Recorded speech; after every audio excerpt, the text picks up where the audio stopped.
I mean, I'll talk about the experience of Beyonce for Super Bowl, the year that she... Which year was this one? Gosh, it was 2013.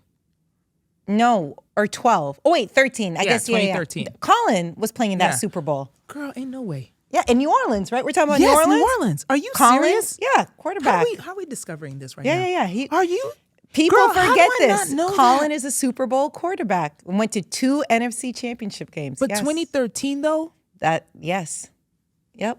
When the Girl, lights went out and yes! everything, Colin, Oh, sorry, I didn't mean to Yeah. speak. But you know what I'm saying? Yeah, Yes. Colin was the quarterback. Right. But isn't that weird synergy how this is all That coming is around? so strange. Colin, was in that Super Bowl game. Well, okay, so let me tell you from my perspective why it was so important. Because, yes, of course, everybody was paying attention to the game. I was paying attention to the halftime show. Right. Because what people don't remember is that it had been 10 years since a black woman had been on that stage. The last was Janet Jackson with the wardrobe malfunction. Wow. And the arguments that we were having with the NFL, with production, with everybody. Sounds about right. Was about whether or not a black woman, even though nobody wanted to say that directly, would be on that stage and not have a wardrobe malfunction. Wow. And not only that, on top of it, would she be relevant enough to connect with everyone? Well, look, now, of course, people look back and be like, oh, well, how could you say that? Oh, my God. Right. But 2013 was a decade ago. That's right. And Beyonce, although a global superstar who absolutely deserved that stage, was still proving herself. Right. I mean, even in her latest film, she talks about the fact that black women constantly have to prove themselves. She had to prove herself to people she was paying, arguing with them about what she knew was true. It's insane. It's insane. So I remember being in those rooms, writing the strategies, defending my strategy, saying, oh, no. She will connect. Wow. She won't have a wardrobe malfunction. Don't worry about the pyro. We got it. She's going to put on the show of her life. Mm-hmm. And then sitting in that stadium, actually I was in the tunnel when the lights went out. It's not your guys' fault though. Yo! For whatever it's worth. For whatever it's worth. That has nothing to do with you guys. By the way, also just a little bit caveat onto that as well, because I just love how the stories are just the stories. Prior to that, just a few weeks earlier, she had been singing at Barack Obama's inauguration. She used a backing track because the wind was so fierce. Okay, we'd already announced that she was going to be the Super Bowl halftime show. And people said that all of a sudden, Beyonce can't sing because she got the backing track and we don't understand why it is that she's here talking about.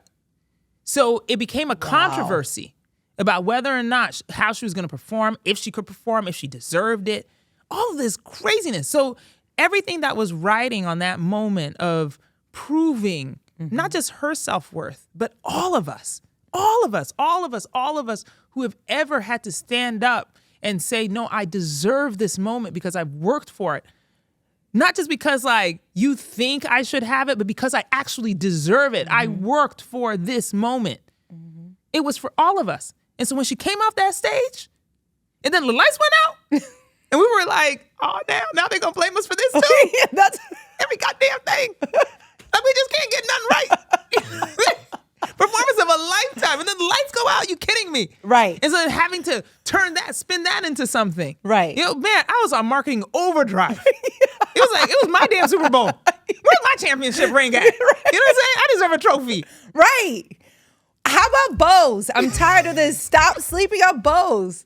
But that's amazing. Yeah. So, but I really can't believe I can't believe that I forgot that Colin was there. Yeah, that was his. That's right. Oh my God, can you believe? Yeah, because time flies. But I think in what gets lost in all of this are Colin's accolades. Because I think, look, it's understandable. People focus on something that's bigger than football, bigger than something that we can, just put in a book or it's pop culture. What he did was so much bigger than all of that with his protests. So, but people forget. And Colin was the 4th black quarterback ever to make it to the Super Bowl.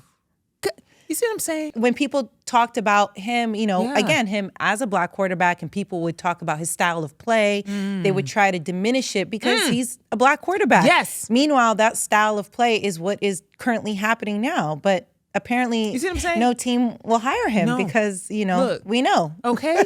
but it's those things that happen that, purposely they want you to forget the accolades. But Colin was playing in that Super Bowl. That is so And I didn't even wild. bring up, this is just notes that I wanted to ask, like, oh, what did you learn from working at Pepsi? Like, I didn't even know that we were going to get here. Yeah.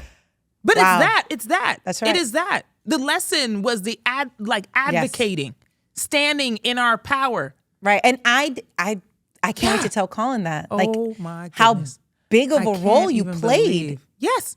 In the entire Super Bowl to happen. Let's just continue on that. Okay? Yeah, let's go. Because that's actually, girl, this is just so magical at this point, because that moment and that year was transformative for me. It was an inflection point, both in my career, because I was able to get that stage, be able to do it, all of that stuff. It was also the year that we found out Peter was sick. It was also the year that he died. Oh my goodness. And coming into 2014, I was on bereavement leave when it was time for the next Super Bowl, which I'd advocated for Bruno Mars to be on that stage. By the way, to the same kind of pushback. FYI. Wow. Yeah, they were like, oh, he's not big enough. He's not relevant enough. Da, da, da. By the way, for the record, Bruno Mars came out on that stage by himself and played a drum solo for about 45 seconds. I think it was 47 seconds, if I'm not mistaken. Killed, crushed. That's right. That entire performance, okay, before he let anybody else on stage. I'm going to prove to y'all that I actually deserve to be here. And I was sitting there in bereavement.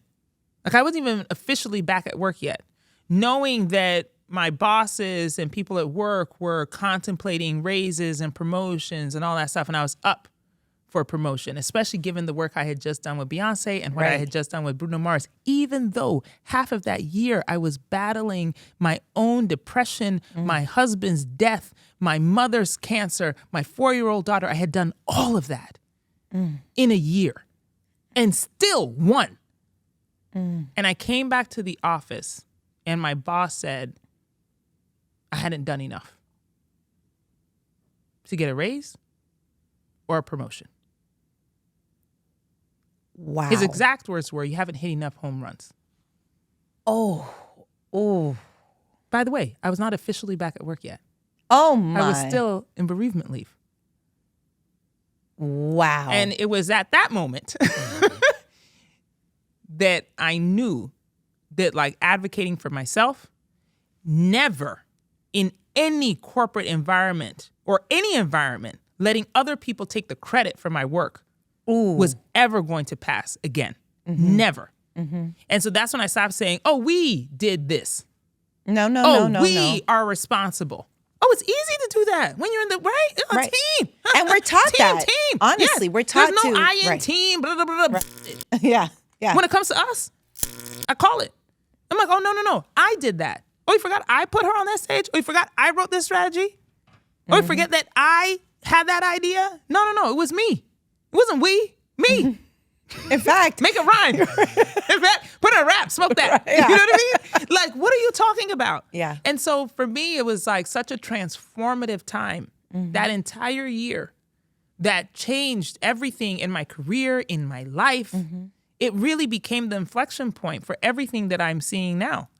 You know, that advocating for myself, understanding the power of myself, making sure that I was no longer apologizing for who I am, despite the things that have happened, right? I was no longer hiding. It was like, look, in my next job, which came after that, which was to move across the country from New York to LA, to take the job with Dr. Dre and Jimmy Iovine running marketing for Beats Music, which was then bought by Apple, which then became Apple Music. Crazy, right? Was that. It was like, hey, look, I came in as a widow. I came in as a single mom.